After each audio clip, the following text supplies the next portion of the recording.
Hey yo, how you guys doing? Do me a favor before we get started on this whole thing, right? Subscribe, like, and share this video. We're trying to get our numbers up. Thank you very much and enjoy this broadcast. Hey, how y'all guys doing? Listen, today we have a very special guest. This gentleman is not only a former boxer, he's not only a Philadelphia policeman, one of Philly's finest, but he's also Boogaloo Watson's son-in-law. Now, who better to talk about the man, the myth, the legend, than his very own son-in-law, William Hammer Jones, Philadelphia Police Department. Champ, take it away, man. Tell me about your father-in-law, man, because who would know more than your wife and your mother-in-law than you? I mean, let's say, I can sit here and talk about Bobby all day, and nothing but good thing will come out. Well, I tell you what, champ, you can talk about him as much as you want. Right. My thing about Bobby is, like you said, he was a great, to me, he was a great middleweight. He didn't get the championship that I think he should have got. He beat Hagler, which he did. But he's much more than that. A lot of people look at him as that. To me, when I first met Bobby, first met him because we all knew him. But when I first met him, I met a guy that was true and genuine. You know what I mean? He really didn't spread, he really didn't have anything bad to say about anybody else. Everything about him came out positive. He was more of a uplifter than a guy that would try to take you down. Right. When I first met, I was young, 14 years old. I go to the gym. My cousin and my buddy, they already training there with Bobby. So I said, who are we talking about? We're talking about Charles the Hatchet Brewer. Wait a minute. You mean Charles Brewer, the former super middleweight champion of the world? Yes, sir. Like I didn't know that. Yes, sir. Yes, sir. And who else? Who's your buddy? And that's my buddy, Charles Hatchet. Right. And who's your cousin was Larry Jones. Larry. Okay, I remember Larry. He never really. Right, but I remember seeing him around. So anyway, I said, well, who? I didn't know you guys box. He said, yeah, we boxing. Guess who our trainer is? Oh man. Who the trainer? I said, Bobby. I said, they ain't talking about Bobby Boogaloo Watts. No, not the Bobby Boogaloo. Not the Bobby Boogaloo Watts. You mean the guy that beat Hagler? The guy that beat. Hold up, wait. Wait, we talking about the guy who knocked out the knockout artist Cyclone Hart in one round. Beat Willie Worm. Willie Worm. That Boogaloo Watts. That Bobby Boogaloo Watts. Take it away, Officer Jones. First thing I say to him, you gotta introduce me, man. I want to box now. I said, but you want to box? So he meet me. He said, what's your name? I told him my name. Give the name that we use. We know you. You're Officer Jones, but what do I know you by? What do I know you by, sir? Everybody call me Kumo. They call you Kumo. There you go. He couldn't say Kumo. Okay, see, there you go. Call you Kuda Buddha. He said what now? Kuda Buddha. All right, because he couldn't say Kumo. Couldn't say Kumo. So one more time, Officer. Kuda Buddha.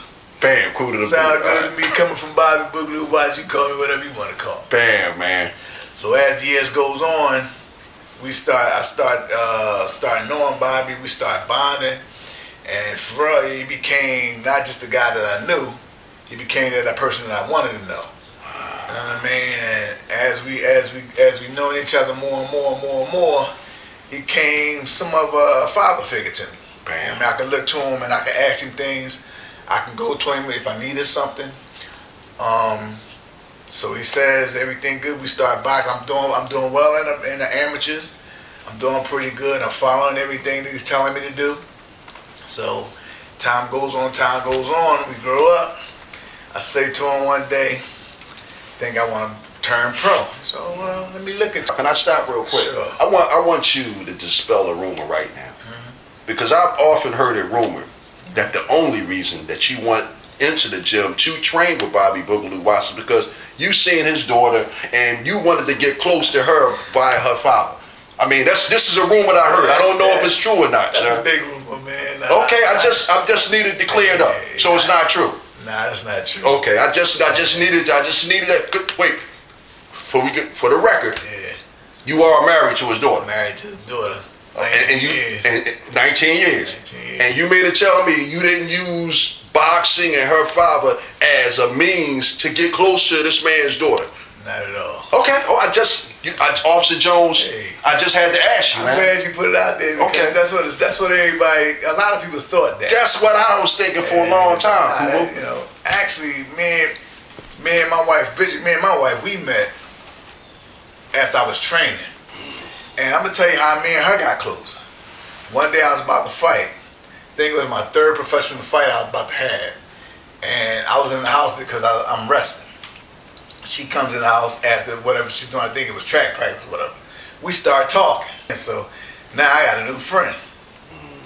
And then that's just how that started. It's beautiful, man. It had nothing to do. It had nothing to do with anything else. We just started talking, and next thing you know, before I even said I'm gonna push up on this young lady, even before any of that, I said to my father-in-law now, Who was your trainer? Who was my trainer at the time? Boogaloo Lugada. Boogaloo Watts. No. What did he call you? He called me Kuda Buddha. Kuda the Buddha. All right, because you got to do it. Yeah. Because we come from a time of respect. When we do go, we ask the father, can we have his daughter? Exactly. Provided we can find the father to ask him, can we have his daughter? Exactly. That's what I said. So I stepped to the father. I stepped to my father-in-law, who was my trainer then. Would you mind if I take your daughter out? He said, I don't know. I got to talk to my daughter about it already. And see, I got to talk to you. Know, it's kind of, if this how I do it. If he just said no, would have been still fine with me. Cool. I'm glad he said yeah, because right now I've been married to my wife, like I said, for 19 years. Plus, I think Bobby Boogaloo Watts being a good judge of character and already having some type of relationship with you to begin with, there's no way in the world that he wasn't flattered at the possibility of you and his daughter being where you guys are now. So I'm sure that he was elated secretly, but he couldn't let you know that. Can't let me know it. I understand that. Yeah. Chad, with Bobby Boogaloo Watts navigating you, you won various titles in the amateurs. Can you just please recite some of your success in the amateurs with your father-in-law and your trainer at the helm with you?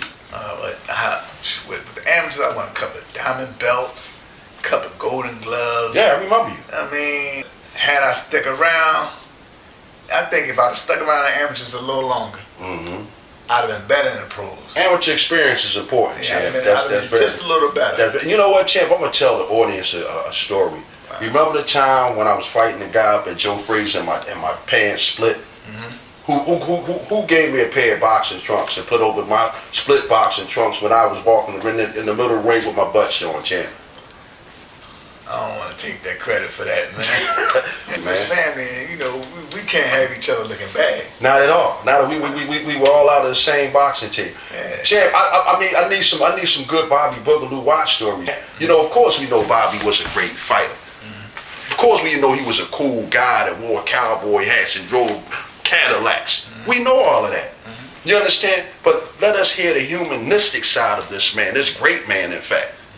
Bam, come on, champ. I need that. Tell you one day, we at the gym one day, and you know, it's turning from spring to fall, so it's a little, we go into the gym, it's warm, but when you come out, it's cool. And at this particular time, I had a sweatshirt. Okay. Just got a brand new North Carolina sweatshirt. And we go into the gym, and you know, I'm working out, and come back out, I can't find my sweatshirt. A scoundrel.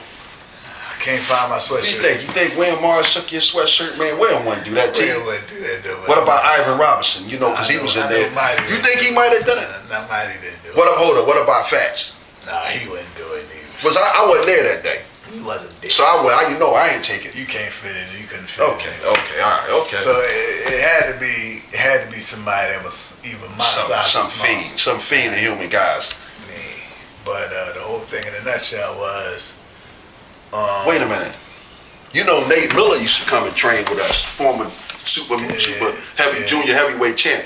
You think Nate might have took your shirt, man? Too big for that. Nate, my shit. You don't think Nate took it? I'm a little dude then, man. Nate might have used it to wash his car, man. I don't know. Nate Miller could have took it from me. Small, man. Okay, I'm sorry. I don't mean to interrupt, man. I just curious. I want to solve this, man, because I thought about it after you told me. And I was just wondering who could have possibly done it. Yeah. Well, either way, man, I know it was time to go, and it was time to go, and I said, damn.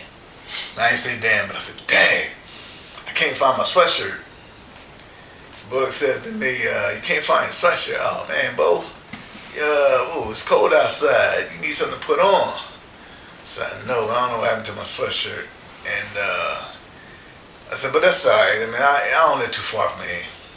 And he said, oh, no, I can't have that, Bo. Can't have that.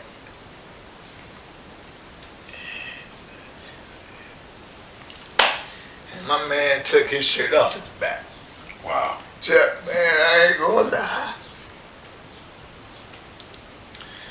And gave me a sweatshirt. Said, I see you tomorrow. Wow, Jay. Man, that still get me, man, that still gets me. Wow, man. I tell him that, and he be like, oh, yeah, I remember I did that, but that ain't really nothing. You just don't know what it meant to me, bro. Yeah, man. May not been anything to you, but it meant something to me. Yeah.